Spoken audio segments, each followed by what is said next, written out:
আপনারা যারা পশ্চিমবঙ্গের কৃষক এবং কৃষক বন্ধু প্রকল্পের টাকা পেয়ে থাকেন, আপনাদের জন্য নতুন আপডেট।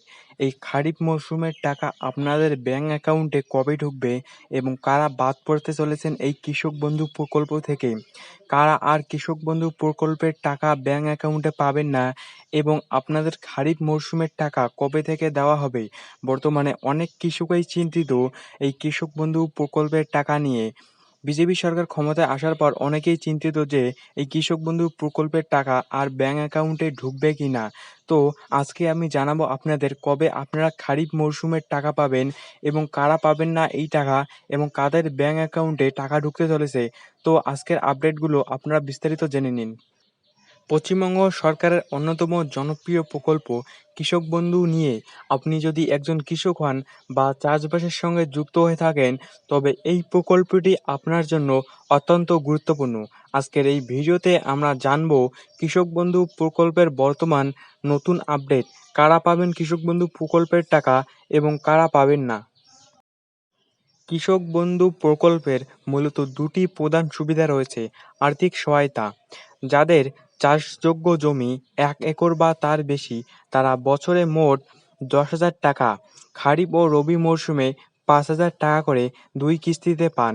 আর যাদের জমি 1 একরের কম, তারা জমি অনুযায়ী আনুপাতিক হারে টাকা পান, তবে বছরে সর্বনিম্ন 4,000 টাকা নিশ্চিত।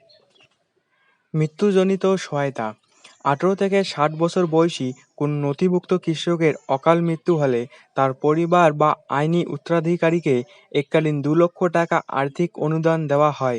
তবে এটি ছিল তৃণমূল সরকারের আমলে।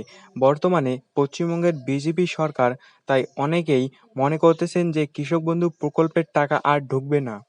নতুন সরকার ক্ষমতায় আসার পর একাধিক কৃষক নিশ্চিন্ত, কারা পাবেন এই কৃষক বন্ধু প্রকল্পের টাকা এবং কারা বাদ পড়তে চলেছেন। দেখুন, মুখ্যমন্ত্রী শুভেন্দু অধিকারী প্রথমেই বলেছেন কোনো রকম সামাজিক প্রকল্প বন্ধ করা হবে না, তাই কৃষক বন্ধু প্রকল্প চালু থাকবে। যারা যোগ্য কৃষক তারাই পাবেন শুধু কৃষক বন্ধু প্রকল্পের টাকা। ভেরিফিকেশন এবং তথ্য যাচাই করার পর আপনাদের ব্যাংক অ্যাকাউন্টে ঢুকবে টাকা। যারা ভুয়াভাবে এতদিন এই টাকা পেয়েছেন তাদেরকে চিহ্নিত করে কড়া পদক্ষেপ নেবে সরকার।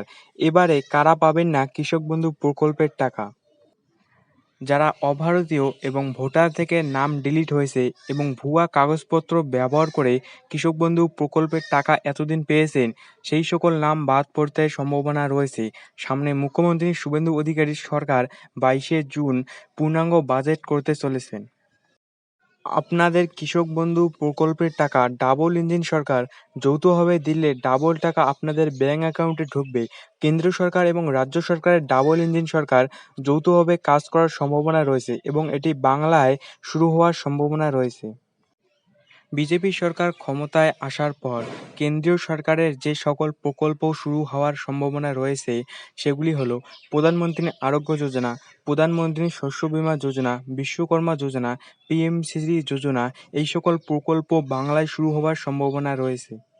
2026 সালের খারিফ মরশুমের টাকা আপনাদের ব্যাংক অ্যাকাউন্টে জুন মাসের শেষের দিকে ঢুকে যাওয়ার সম্ভাবনা রয়েছে। এই টাকা আপনাদের ব্যাংক অ্যাকাউন্টে ধাপে ধাপে ঢুকবে, তবে সরকারের পক্ষ থেকে কোনো রকম নির্দেশনামা জারি করা হয়নি।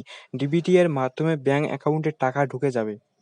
আপনাদের চিন্তার কোনো কারণ নেই, শুধু যারা অযোগ্য তারাই পাবেন না এই কৃষক বন্ধু প্রকল্পের টাকা। তাছাড়া সবাই পাবেন এই কৃষক বন্ধু প্রকল্পের টাকা। 22শে জুন পূর্ণাঙ্গ বাজেটেই মুখ্যমন্ত্রী ঘোষণা করবেন সমস্ত প্রকল্প নিয়ে। সেই দিনই আপনাদের কৃষক বন্ধু প্রকল্পের টাকা দেওয়ার কথা ঘোষণা করবেন মুখ্যমন্ত্রী শুভেন্দু অধিকারী। তো আপনারা কেউ চিন্তিত হবেন না, টাকা সবাই ব্যাংক অ্যাকাউন্টে ঢুকে যাবে। আপনাদের টাকা ঢুকে যাওয়ার প্রবল সম্ভাবনা রয়েছে জুন মাসের শেষের দিকে এই খারিফ মরশুমের টাকা। তো এইরকম আপডেট এই চ্যানেলে আসতে থাকবে। তো এইরকম আপডেট পাওয়ার জন্য চ্যানেলটি সাবস্ক্রাইব করে রাখবেন এবং ভিডিওটি যদি ভালো লাগে থাকে তাহলে একটি লাইক করবেন। তো আপনাদের সাথে দেখা হচ্ছে পরবর্তী কোনো ভিডিওতে। ততক্ষণের জন্য আপনারা সবাই ভালো থাকবেন।